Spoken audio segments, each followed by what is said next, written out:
In a 1438-person poll by experts, 12% of respondents claimed to make monthly financial savings.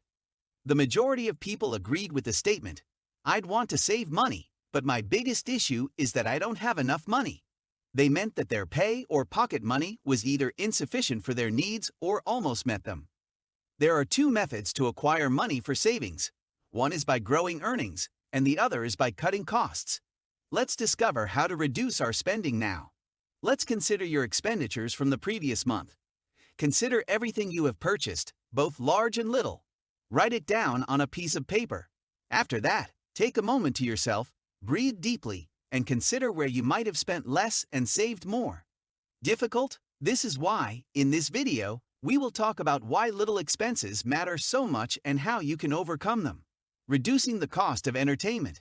Choose matinees over the more costly regular runs, and search for less expensive theaters showing encore movies that have been in cinemas for at least a month. To enjoy the extra price breaks or snack vouchers, purchase your tickets online. Consider subscribing to and sharing with a buddy an online OTT, over-the-top media service, or video streaming service like Netflix, Prime Video, Hotstar, etc. if you like watching movies. This may be economical, assisting you to reduce your spending and increase your savings. Vacation costs. Travel when your destination is not at its busiest. Purchase your airline and hotel reservations many months in advance. People who buy tickets and make reservations in advance may be eligible for discounts of up to 20% to 40%, according to several businesses.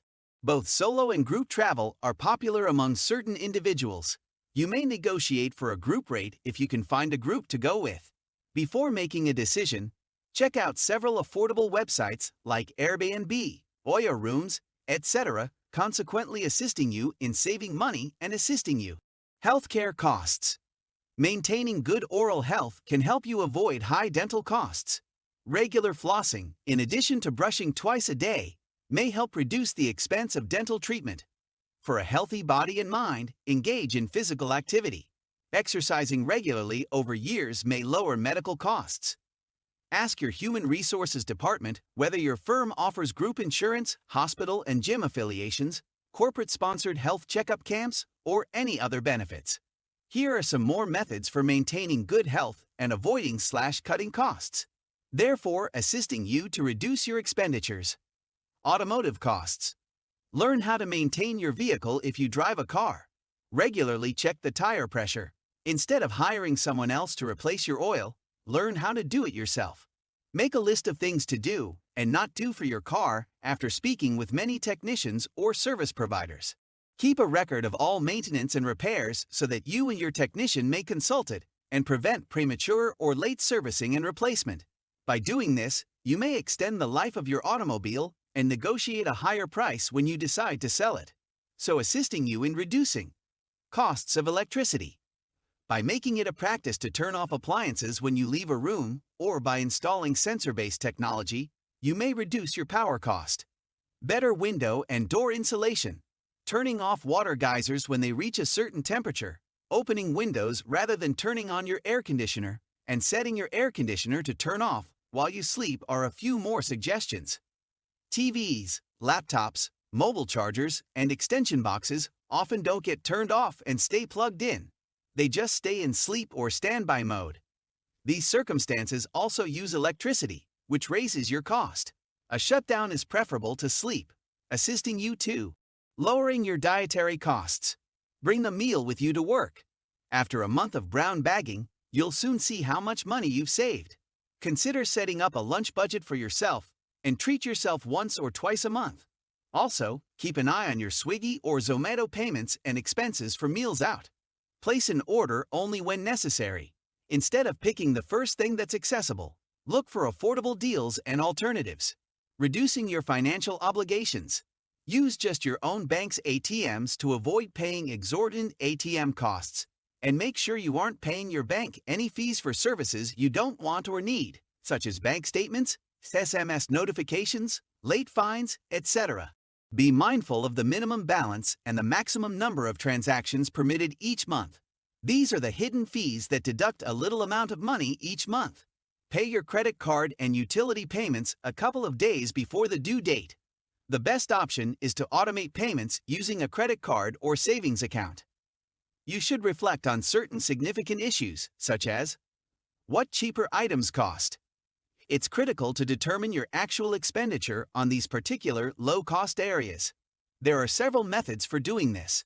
One is to list all of your purchases for a whole week or month according to a certain category.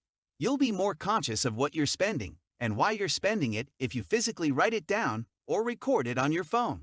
Using budgeting software is another approach to keeping an eye on your spending.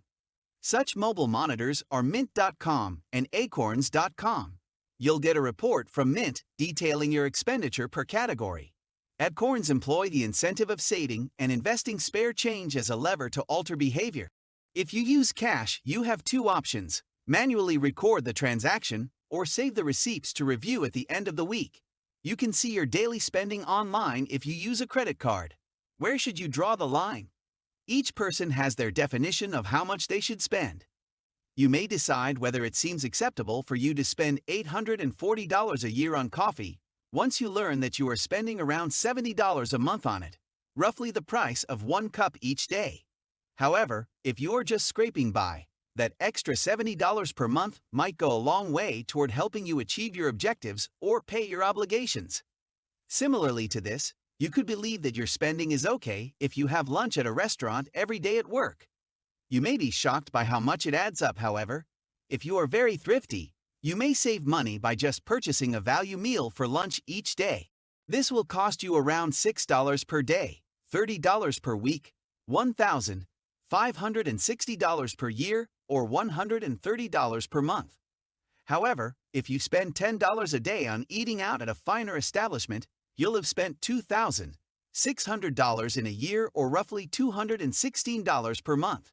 You could notice certain statistics while examining the totals that stick out to you as being too high. But whether or not you have too much money truly depends on your circumstances. If you are having trouble making ends meet, even $6 a day might have a significant impact on your finances. You may be able to afford a little bit extra each day if you are not in debt and are accumulating money for retirement. The secret is to be aware of your present financial condition and how even modest purchases might affect it. Spending about priorities. Last but not least, you must make sure that your spending is in line with your priorities. You can decide whether you truly want to spend so much money on it, or if there are other things you would rather spend your money on once you are aware of how much you are spending annually. This is only one of the many benefits of using budgeting software or applications. Viewing the overall picture and keeping track of your expenditures are simple tasks. You may be very inspired to make changes after realizing how much money you spend annually. Last but not least, keep in mind that the only way to cut costs is to track your spending and compare it to a benchmark. These are two general guidelines for you. The formula 50-20-30. You should spend 50% of your money on necessities and living costs. This covers your rent, utilities, and expenses for food and work transportation. Your financial objectives, such as savings, investments, and debt repayment, should get 20% of your income. You should allocate 30% of your salary for discretionary expenditures. This is anything you purchase that you want but may not need, like money spent on movies and travel. Rule of 75-15-10. You should allocate 75% of your income to all of your expenditures, including living costs, necessities, including rent, food, and transportation to work, and discretionary spending, like money spent on movies and travel. 15% of your income should be allocated to financial objectives, such as investments and debt repayment. You should save aside 10% of your paycheck until you have enough money for 6 months' worth of spending. Following that, this money may either be invested or spent. That's it for the day, guys. What do you guys think about this? We hope you learned something new today. If you did, let us know in the comments below. Also, don't forget to subscribe to the channel and click the bell icon. And we'll see you at the next one. Until then, peace.